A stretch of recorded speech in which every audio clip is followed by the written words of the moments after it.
सभी को जय सिया राम। रामचरितमानस बालकांड दोहा संख्या 233 चल रहा है।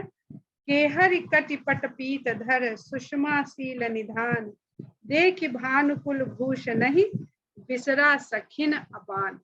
भगवान के सौंदर्य का वर्णन होता चला आ रहा है और कहते हैं तुलसीदास जी कि सिंह जैसी उनकी जो कमर है वो पीतांबर से कसी हुई है और सुषमा के सौंदर्य और शील।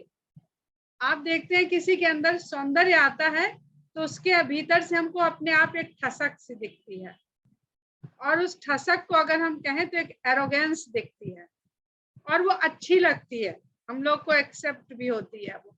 पर रामचंद्र जी का जो सौंदर्य है वो शील के साथ है। उनके सौंदर्य में उनके बॉडी लैंग्वेज जो रहती है वो विनम्रता की ओर होती है, शीलता की ओर। शील मतलब आदमी सबसे बात करे जब जुड़े तो ध्यान रखे, शीलता का ध्यान रखे, संकोच में रहे। ये नहीं कि जो मुंह में आया बक दिया, जो आया कर लिया। तो इसलिए भगवान को बार बार शील निधान कहा जाता है। सूर्यवंश के ऐसे भूषण स्वरूप राम के सौंदर्य को देख करके सभी सखियां अपने आप को भूल गईं। बिसरा सखिन अपान, जो अपना बोध था, अपने के होने का बोध था, उसको सारी सखियां भूल गई। तो यही होता है, भगवान से जब हम जुड़ें, भगवान का ध्यान करें, भगवान को सोचें या पढ़ें या गाएं तो अपने आप को भूल जाना चाहिए। अपने आप को भूलने का, जब हम अपने को भूल गए तो जो घर में और द्वार में और मोहल्ले में और संसार में चल रहा वो तो अपने आप ही भूल जाएगा। जब हम अपने आप में जुड़े रहते हैं, मतलब संसार के द्वारा अपने को देखते हैं तो हमें संसार ही संसार दिखता है। और जब हम इस अपने के द्वारा भगवान को ध्यान में करने लगते हैं, भगवान को देखने लगते हैं तो हम स्वयं को भूल जाते हैं। धैर्य धीरज एक आली सयानी, सीता सन बोली कही पानी। इन सब अवस्थाओं को हम लोगों ने पढ़ा था ना कि भगवान ने कहा था हम अपने चारों अंशों के सहित अवतार लेंगे। तो ये चारों अंशों की अलग अलग अवस्थाएं हैं, जिसमें राम की जो अवस्था है वो उसका जो हर अवस्था का एक कनेक्शन है।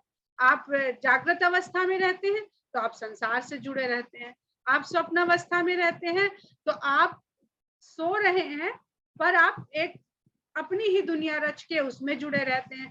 सुषुप्त अवस्था में रहते हैं तो आप इनएक्टिव मोड में चले जाते हैं और तुरीय अवस्था में रहते हैं तो आप ब्रह्म से कनेक्ट हो जाते हैं। तो इन चारों अवस्थाओं में जो भगवान की अंश की जो अवस्था है वो तुरीय अवस्था है। तो आप देखेंगे जब जब जो भगवान राम के संपर्क में आएगा वो हमेशा तुरीय अवस्था में चला जाएगा, यानी वो स्वयं को भूल जाएगा।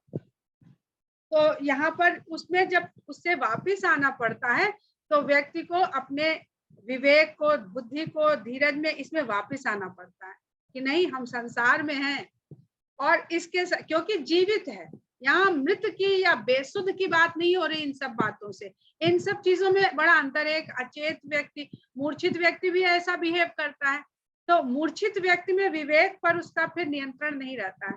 तो जब हम भगवान के संपर्क में आते ही, भगवान के ध्यान में आते ही इस अवस्था में चले जाएं कि अपने आप को भूल जाएं पर हम संसार में हैं और भगवान नर रूप में है, सीता माता नर रूप में है, तो वहां पर धीरज पर बार बार वापिस आते हैं। चाहे हम जनक जी को देखते हैं, चाहे हम विश्वामित्र को जी को देख, ये सब चले जाते हैं। जब भगवान का प्रथम दर्शन होता है तो ये सब अपने आप को भूल जाते हैं और समाधि किसी अवस्था में पहुंच जाते हैं। लेकिन संसार में चलने के लिए और संसार को चलाने के लिए वो धीरज धारण करते हैं। कहाँ तो विश्वामित्र उस अवस्था को प्राप्त कर रहे हैं और कहाँ ये नादान सी सखियां ये भी उसी अवस्था को प्राप्त कर रही हैं, जिनमें कोई ज्ञान नहीं है, कोई तपस्या कुछ नहीं करी है। ये भगवान के संपर्क का प्रभाव है, भगवान के ध्यान का प्रभाव है, भगवान के नाम का भी यही प्रभाव होता है। तो कहती धैर्य धीरज एक आली सयानी। एक सखी जो थोड़ी सयानी यानी थोड़ी समझदार ज्ञानी थी, उसने धीरज लाया, संभाला अपने आप को और सीता का हाथ पकड़ के बोलती है बहुरी गौरी कर ध्यान करे हूँ, भूप किशोर देख कि न ले। सब खोई हुई है तो कहती है आई वहां किस लिए हैं, गौरी पूजन के लिए। और गौरी पूजन करके ये मांगा था कि मेरे लायक हमको वर दीजिए। उतने में ही राम के आने की, वहां पर उपस्थित होने की सूचना उनकी सखियों ने दी और वो राम को देखने आ गई। तो अब आई किस लिए थी, वो उद्देश्य याद दिलाती है। तो कहती है कि गौरी का ध्यान बाद में कर लेना, यानी ठिठोली कर रही है कि जिस काम के लिए आई हो वो काम बाद में कर लेना। इन राजकुमारों को नैन भर के देख क्यों नहीं लेती हो, क्योंकि सीता जी ने नैन मूंद लिए। जो आखिरी चौपाई हम लोगों ने पढ़ी थी कि उन्होंने आंखों के रास्ते वो छवि उतारी और फिर नेत्र मूंद लिए थे। सब कुछ देखिए, जब निमि स्थान को अपने त्यागते हैं तो दो चीज होती है। निमि यानी पलकों में रहने वाले जनक जी के पूर्वज, या तो पलकें खुली रह जाएंगी और या बंद हो गई। अब खुली पलकों में त्यागा तो पलकें खुली रह गई, और बंद होते समय पलकों को उन्होंने त्यागा तो पलकें बंद रह जाएंगी। तो दोनों समय, दोनों अवसर ये सीता के सामने जब राम के दर्शन किए, प्रथम दर्शन किए, तो हुआ कि एक बार उनकी आंखें खुली की खुली रह गई और फिर ओझल हो गए। जब ओझल हो गए तो दोबारा जब दिखे तो उन्होंने सोचा ये तो कभी भी ओझल हो जाएंगे, तो उन्होंने नैन मूंद लिए और निमि ने दिगंचल छोड़ दिए। और उन्होंने कहा अब इनको इस रूप को, इस छवि को अपने हृदय में बसाए रखो। और इसमें बसाए हुए सखियों सहित, सीता जी के सहित सभी सखियां उसी अवस्था में चली गई जिसको हम लोग तुरीय अवस्था कहते हैं। तो एक सखी कहती है कि अब वो दिखा रही है कि गौरी का ध्यान कर रही है, ऐसा मान रही है क्योंकि गौरी पूजन के लिए आई है। तो कहती गौरी का ध्यान बाद में कर लेना, आंखें खोलो और इनको सामने देख लो, ये ज्यादा देर यहाँ रहने वाले नहीं है। तो कहती है बहुरी गौरी कर ध्यान करे हो, क्योंकि वो समझ रही है कि अब मन ही मन में इनके क्या चल रहा होगा। भूप किशोर देख कि न ले हो, क्यों नहीं इन राजकुमारों को और देख लेती हो।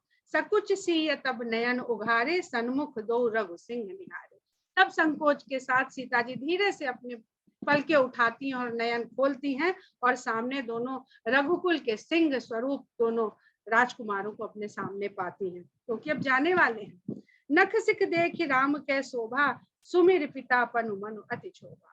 नख से लेकर शिख तक राम के सौंदर्य को निहारती हैं और निहारते ही पिता का प्रण याद आता है और मन में क्षोभ उत्पन्न होता है। अब सीता जी को मन में क्षोभ कैसे उत्पन्न हो गया, क्योंकि सीता जी के द्वारा तुलसीदास जी यहाँ पर जो संसार में स्त्री और पुरुष के बीच प्रेम का भाव उत्पन्न होता है उसका वर्णन कर रहे हैं। और उसका वर्णन करते हुए ये भी समझा रहे हैं, क्योंकि धीरज और विवेक वहां पर साथ में है, तो ये उनको ये बोध है सुमिर पिता पनु मनु अति क्षोभा, कि पिता ने तो ये प्रण कर रखा है। और पहला भाव यही आया है कि पता नहीं इतना कठिन प्रण पिता ने ठान रखा है, जो हमारी इच्छा हुई है वो होएगी भी कि नहीं होएगी। पर बस सखी ने लखी जब सीता, भयउ घर सब कहाई सविता। और सखियों ने देखा कि ये तो अपने वापिस ही नहीं आ रही है, राम के दर्शन करके खो गई हैं कहीं, तो परवश हो गई हैं, यानी प्रेम के वशीभूत हो गई हैं राम को देखते ही। तो डरती हुई और उनको सजग करती हुई कहती है अब देर हो रही है, चलो, नहीं तो पूछा जाएगा माता से कि भाई इतनी देर कैसे लग गई गौरी पूजन को। पुनि आऊ एह बेरिया काली, अस कही मन भी हसी एक आली। तो एक सखी ठिठोली करती है सीता जी से कि कल फिर यहाँ आ जाएंगे, यानी इनका समय पता लग गया कि ये इस समय यहाँ पुष्प लेने आते, तो ज्यादा चिंता मत करो, कल फिर आएंगे, कल फिर दर्शन कर लेना, इनको फिर देख लेना। गूढ़ गिरा सुनिसिय सकुचानी, भयों विलंब मातु। तो उसकी इन रहस्य भरी बातों को, यानी प्रेम तो उनके मन में उपज रहा है, लेकिन सखियों को पता चल रहा है उनके मन के प्रेम को।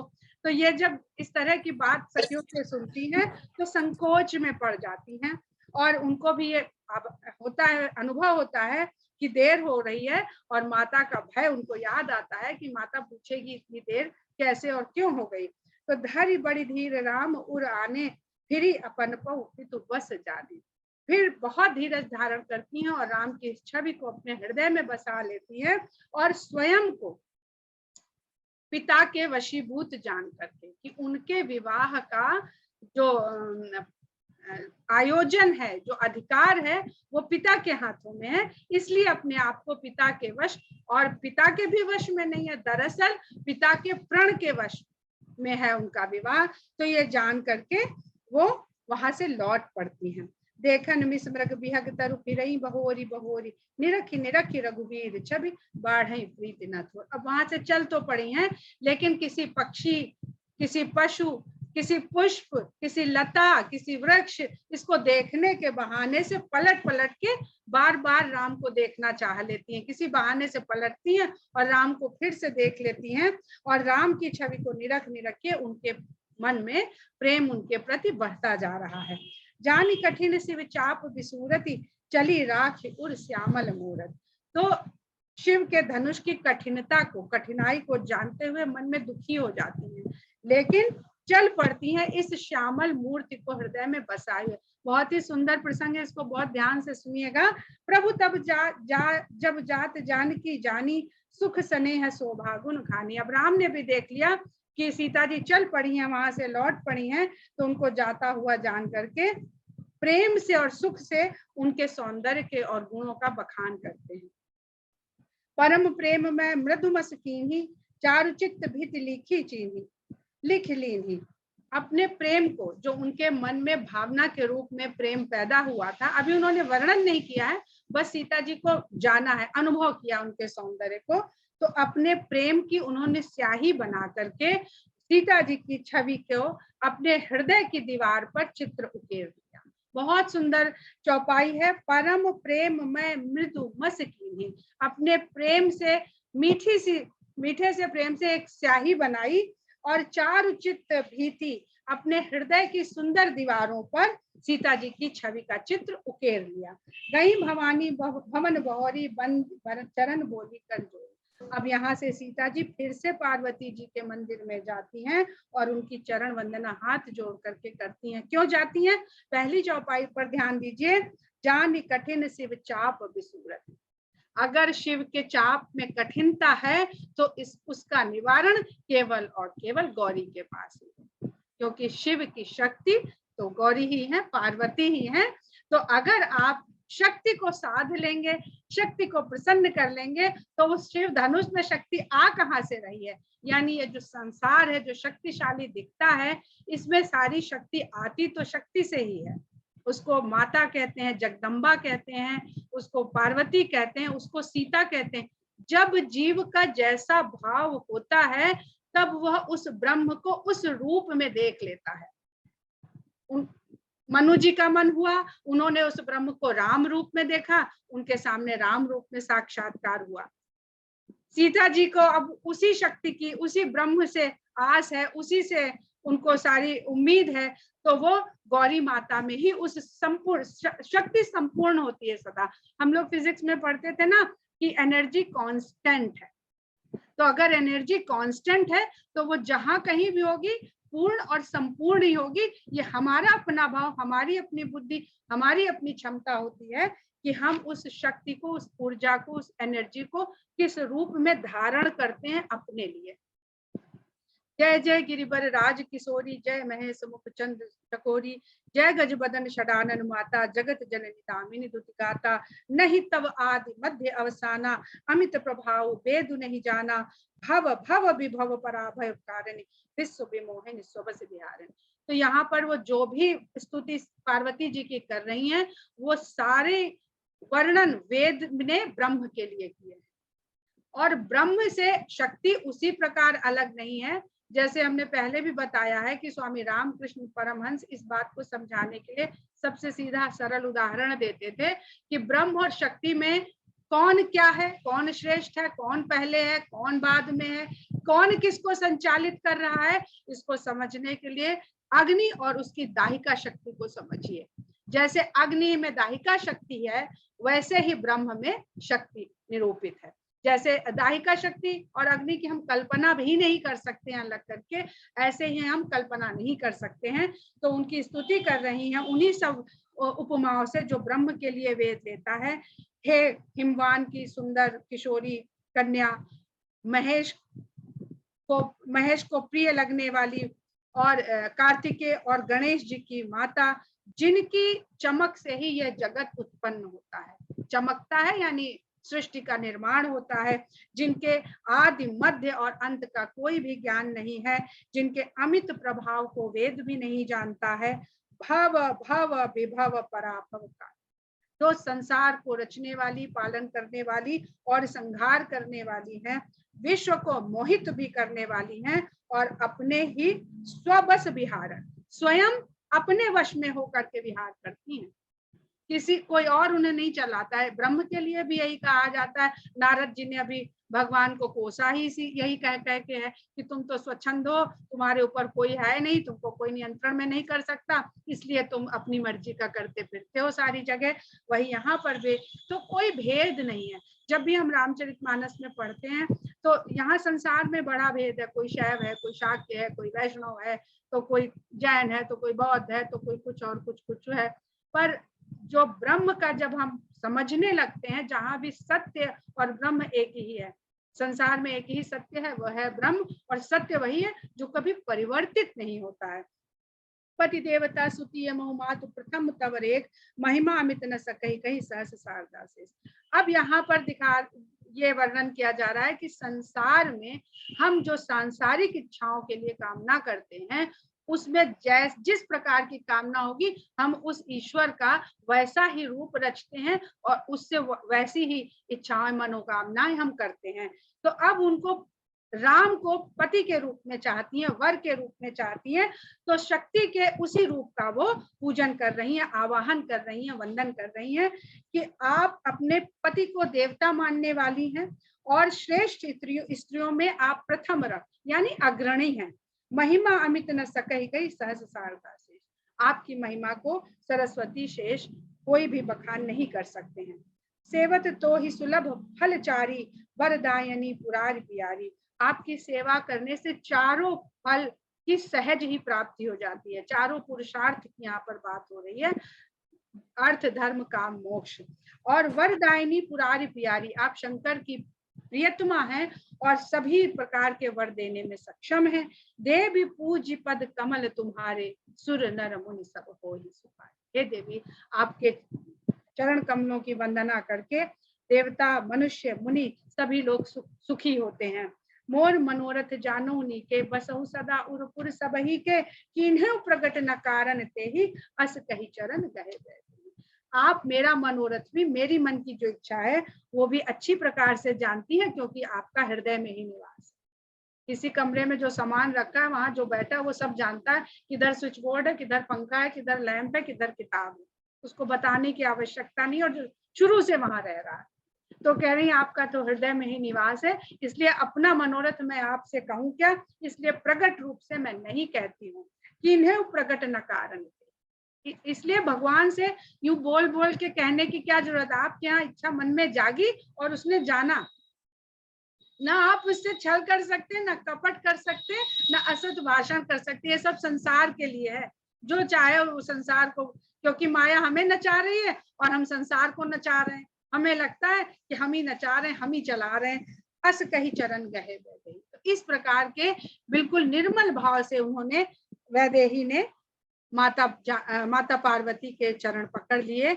विनय प्रेम बस भई भवानी, खसी माल उनकी इस प्रकार की प्रेम से भरी विनती सुन करके माता पार्वती उनके वश में हो गई प्रेम के, और मूरत मुस्काने लगी, और मुस्कुराते ही जो मूर्ति में माला पहनी हुई थी वो खिसक के नीचे गिर गई। सादर सिय प्रसाद सिर धरेऊ, बोली गौरी हर्ष ही भरेऊ। सादर उन्होंने उसको प्रसाद रूप में उठा लिया, और पार्वती जी ने वाणी के द्वारा कहा, सुन से ये सत्य असीस हमारी, पूजी ही मन कामना तुम्हारी। कहती हैं कि हे सिया, ये मेरा सच्चा आशीर्वाद है तुमको कि तुमने जिस कामना से ये पूजन किया है वो सत्य होगा, पूर्ण होगा। नारद वचन सदा सुचि साचा, नारद का वचन सदा ही पवित्र और सत्य होता है। सो वर मिले ही जाहि मनुराजा, तुमको वही वर मिलेगा जिस पर तुम्हारा मन आ गया है। इसके पहले जब सीता जी आई थी तो कह गई थी कि हमारे लायक वर, अपने अनुरूप वर मांगा था। अब उन्होंने आके बता दिया कि जैसे ही हमने आपसे ये मांगा अपने अनुरूप वर, तो बाहर निकलते ही आपने हमें वर प्रस्तुत कर दिया सामने, मांगा और इच्छा पूरी हुई। तो भाई अब ये हम बता तो दे, ऐसा ना हो कहीं गलती हो जाए। तो जिस अनुरूप वर को आपने हमारे सामने प्रस्तुत कर दिया है, इसी को करिएगा। अब जो शिवचाप की गरुता है, कठिनता है, वो सब आप जानो। वो ना अब मेरा काम है और ना राम का काम है। ना मनु जाहि राचे मिली ही सोबर, सहज सुंदर सांवरो, करुणा निधान सुजान सीलु, स्नेह जानत रावरो, एहि भांति गौरी असीस सुनि सिय सहित हिय, हर्षि अली तुलसी भवानी पूज पुनि पुनि मुदित मन मंदिर चली। पार्वती जी कहती हैं तुमको अपने मन में भाया हुआ वही सुंदर सलोना वर सहज बिल्कुल आराम से मिल जाएगा, क्योंकि वो करुणा का निधान ज्ञानी शील और स्नेह से भरा हुआ है। वो तुम्हारे शील स्नेह जानत रावरो, वो करुणा निधान है और सब कुछ जानने वाला है, इसलिए वह तुम्हारे स्नेह को भी भली प्रकार से जानता है। यही भांति गौरी, इस प्रकार पार्वती का आशीर्वाद सुन करके सीता सहित सभी सखियां हर्षित हो गईं और बारंबार माता भवानी को प्रणाम करती हुई प्रसन्न मन से अपने अपने घर की ओर चल पड़ी। जानी गौरी अनुकूल सियहि, हर्ष न जाई कही, मंजुल मंगल मूल बाम अंग फरकन लगे। इस प्रकार गौरी माता को अपने अनुकूल जान करके सीता का हर्ष कहते नहीं बनता है, और उनके जो सुंदर अंग हैं वो मंगल सूचक सूचना देने के लिए वाम अंग फड़कने लगे। यहाँ पर पूर्णता देखिए, राम के दाहिने अंग फड़के थे जब सीता का उन्होंने प्रथम दर्शन किया, और जब सीता ने उनको वर के रूप में मांगा तो उनके वाम अंग फड़कने लगे। ये इसका हमने कल आप लोगों को पूरा समझा दिया था क्या अर्थ होता है। अब यहाँ पर ये जो छंद है इस पर हम लोग थोड़ी सी बात करते हैं। हम सभी लोग अपने घरों में श्री रामचंद्र कृपालु भजवन इस स्तुति को जब तब जरूर पढ़ते हैं, और ये विनय पत्रिका की स्तुति है। विनय पत्रिका की स्तुति में हम ये छंद रामचरितमानस के बाल कांड से इस छंद से लेकर के सोरठा तक क्यों पढ़ते हैं? इसका कारण ये है कि जो सीता ने मनोकामना करी, जिस तरह के भाव से सुंदर मनोकामना, यदि उस स्तुति का पाठ करने में हम उसी तरह के भाव से मनोकामना करते हैं तो हमको ये आशीर्वाद मिलता है कि जो आपने मनोकामना करी है वो किस किस प्रकार पूरी होगी, क्योंकि ईश्वर जिसका आपने श्री रामचंद्र कृपालु भजवन जिसका स्मरण किया है वो आपके उस स्नेह को जानने वाला भी है और करुणा का सागर भी है। तो ये इसलिए जो मुझे समझ में आता है कि ये शायद इसीलिए वहां जोड़ी जाती है, नहीं और क्या कारण है कि कहाँ वो विनय पत्रिका की स्तुति और कहाँ ये सीता जी के द्वारा की गई प्रार्थना माता गौरी की। हृदय सराहत सिय लोनाई, गुरु समीप गौने दो भाई। मन ही मन में सीता जी के सौंदर्य की सराहना करते हुए दोनों भाई गुरु के समीप पहुंचते हैं। राम कहा सब कौशिक कौशिक पाही, सरल स्वभाव छुअत छल नाही। वहां जाकर के राम ने पुष्प वाटिका का सारा प्रसंग गुरु के सामने बखान कर दिया, क्योंकि स्वभाव से वो सरल हैं, उनको छल छू कर के भी नहीं गया है। यहाँ ये भी बताना चाह रहे हैं तुलसीदास जी, जो विश्वामित्र हैं इस समय राम के अभिभावक हैं। अभिभावक यानी माता पिता गुरु सब कुछ है, यही कह के दशरथ जी ने उनको सौंपा था। तो माता पिता के साथ बच्चों का इस तरह का एक ट्रांसपेरेंट रिलेशन होना चाहिए। ये नहीं कि बात मन में आई और बच्चे सकुचा रहे हैं, डर रहे हैं कहने में। तो एक एक बात तो आचरण की, संसार की, परिवार की रामचरितमानस हमें सिखाती है। और हम लोग कैसा आचरण करते हैं कि हमारे बच्चे अपनी बात कहने में ही डरते हैं। हमें इस तरह का अपने रिश्तों में ट्रांसपेरेंसी, सहजता डेवलप करनी चाहिए कि हम हर बात अपने माता पिता से, हमारे बच्चे शेयर कर सकें और हम अपने माता पिता से शेयर कर सकें। सुमन पाई मुनि पूजा कीनी, पुण्य असीस दू माहिन भाइन दीनी। उन्होंने पुष्प पा करके पूजा करी और दोनों भाइयों को आशीर्वाद दिया कि सुफल मनोरथ हो तुम्हारे, राम लखन सुनि भय सुखारे। तुम्हारी जो भी इच्छाएं हुई हो वो सब पूरी हो। ऐसा सुन के राम लक्ष्मण दोनों सुखी हो गए। करि भोजन मुनि बर विज्ञानी, लहे कहन कुछ कथा पुरानी। अब विश्वामित्र भी ज्ञानी है, वो भी समझ रहे हैं राम की भावनाओं को। जब उन्होंने सब प्रसंग बताया और एक एक तरह से सब कुछ बताया तो विश्वामित्र जी को भी समझ में आया।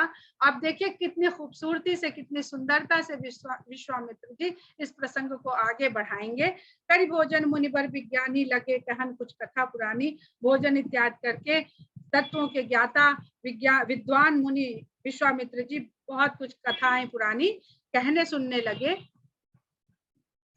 विगत दिवस गुरु आय सुपाई संध्या करन चले दो भाई। जब दिन बीत गया तो गुरु की आज्ञा से दोनों भाई संध्या वंदन के लिए चले गए। प्राची दिश ससी उयऊ सुहावा, सिय मुख सरिस देखि सुख पावा। और इतने में पूर्व दिशा से चंद्रमा का उदय हो जाता है और चंद्रमा में सीता के मुख की छवि को देख करके राम सुख पाते हैं, प्रसन्न हो जाते हैं। बहुरी विचारु कीन मन माही, सिय बदन समहिम करना ही। पर चंद्रमा को देखते हुए विचार आता है उनके मन में और कहते हैं कि सीता के मुख की भांति ये चंद्रमा कतई नहीं हो सकता है। जन्म सिंधु पुनि बंधु विश्व दीन मलिन सकलंक, सिय मुख समता पाव किमि चंदु बापुरो रंग। कहते हैं कि चंद्रमा से सीता जी के मुख की तुलना चंद्रमा से कैसे की जाती है, क्योंकि इसका तो जन्म ही समुद्र से हुआ है, यानी खारेपन से इसका जन्म हुआ है। और इसका बंधु विष इसका बंधु है। जब समुद्र मंथन हुआ था तो बहुत चीजें निकली थी जिसमें विष भी निकला था। तो इसका जिसका भाई विष हो उसके कुछ ना कहते ना कुछ तो असर रहेगा। तो इसकी उससे तुलना सीता जी के मुख से नहीं करी जाती है।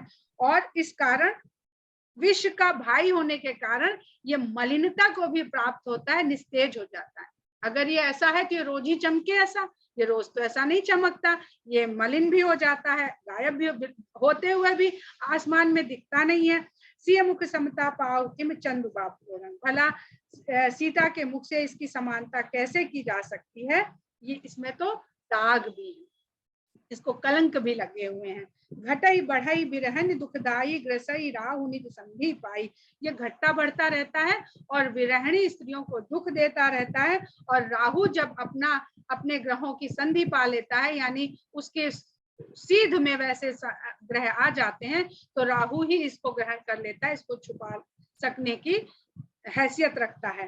कोक शोक प्रद पंकज द्रोही, अवगुण बहुत चंद्रमा को ही। ये चकवा नामक पक्षी को दुख देने वाला है और कमल का द्रोही है। इसका उदय होने से कमल बंद हो जाते हैं। तो तुझमें चंद्रमा बहुत अवगुण है, इसलिए तेरी समता में सीता के मुख से नहीं कर सकता हूँ।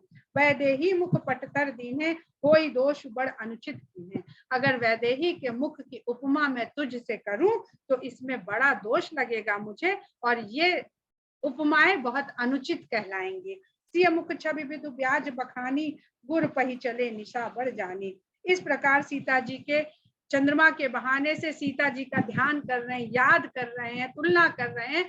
कुल मिलाकर बात यह है कि सीता के ध्यान में राम मग्न है, डूबे हुए हैं, प्रेम के वशीभूत हो गए हैं। और जब निशा होती जान करके गुरु के पास पहुंचते हैं। करि मुनि चरण सरोज प्रणामा, आय सुपाई कीन विश्रामा। रोज का उनका जो गुरु के साथ आचरण रहता है उसको करते हैं और फिर आज्ञा पा करके विश्राम करने के लिए आ जाते हैं। विगत निशा रघुनायक जागे, बंधु बिलो की कहन अस लागे। रात बीतती जा रही है और राम जाग रहे। देखे तुलसीदास जी मनुष्य की नर लीला कर रहे हैं, तो इस भाव में मनुष्य का स्वभाव क्या हो जाता है, भाव और स्वभाव एक दूसरे से मिले हुए रहते हैं। अब रात में नींद नहीं आती लोगों को, तथा कथित जब प्रेम हो जाता है, आजकल तो मोबाइल से सारी रात काट लेते हैं लोग बात करते हुए। तो तुलसीदास जी ने नर लीला कर रहे हैं, तो फिर ये कैसे छूट जाएगा कि जब लव है एट फर्स्ट साइट जिसको कहते हैं, तो उनके भी मन में वैसा ही भाव है। और रात बीतती जा रही है और रघुनायक जाग रहे हैं और भाई से इस प्रकार कहते हैं, उयऊ अरुण अवलोकहु ताता। रात चली गई, आंखों में आज कट गई, तो भाई से कहते हैं उठो उठो, देखो लगता है पंकज कोक लोक सुख दाता। सूर्योदय, लाल सूर्य जो पहले आता है ना अरुण रूप में, अरुणोदय कहते हैं। तो देखो सूर्य का उदय होने वाला है और सूर्य के उदय होने से कोक, पंकज और लोक सभी को सुख मिलने वाला है। बोले लखन जोरी जुग पानी, प्रभु प्रभाव सूचक मृदुबानी। लक्ष्मण हाथ जोड़ करके, भैया आप तो सोए नहीं, जागते रहे और हम सो रहे थे। रोज देखिए कितना सुंदर, अगर आप लोग भूले ना हो तो अभी जो पिछली रात सोए थे तो पहले विश्वामित्र सोए थे, फिर राम के चरण लक्ष्मण ने दबाए थे और राम सोए, फिर लक्ष्मण सोए और लक्ष्मण जगे, फिर गुरु से पहले राम जगे। आज क्या हुआ कि राम की रात तो चंद्रमा को देखते और सीता जी के मुख और चंद्रमा की आपस में तुलना बातचीत करते बीत गई, तो उन्होंने लक्ष्मण को जगाया। उयऊ अरुण अवलोकहु ताता, उठो देखो सूरज निकल आया है, पंकज कोक लोक सुख दाता। सारे संसार को, कमल को, पक्षियों को सुख मिलने वाला सूर्य उदय होने वाला है। बोले लखन जोर जुग पानी, तो लक्ष्मण हाथ जोड़ के कहते हैं प्रभु प्रभाव सूचक मृदुबानी। ये सब आपके ही प्रभाव का प्रतीक है। जिस प्रकार आपके आगमन से संसार के शोक दूर हो जाने वाले हैं, उसी प्रकार यही सूर्य के आने से किन किन लोगों के शोक दूर हो जाने वाले हैं। अरुणोदय सकुचे कुमुद उड़गन ज्योति मलिन, जिम तुम्हार आगमन सुनि भय नृपति बलहीन। जिस प्रकार अरुणोदय के साथ ही कुमुद बंद होने लगते हैं, ताराओं का जो प्रकाश है वो मध्यम लगने लगता है, जो चमक रहे थे वो अब धुंधले धुंधले से दिखने लगते हैं। उसी प्रकार आपके आगमन से यहाँ मिथिला में जितने राजा अपना अपना लाव लश्कर लेके तेज में प्रतीत हो रहे थे, इन सबका तेज भी अब उसी प्रकार मलिन और धुंधला होने वाला। यहीं पर हम लोग विराम देते हैं और आगे कथा कल बढ़ाएं।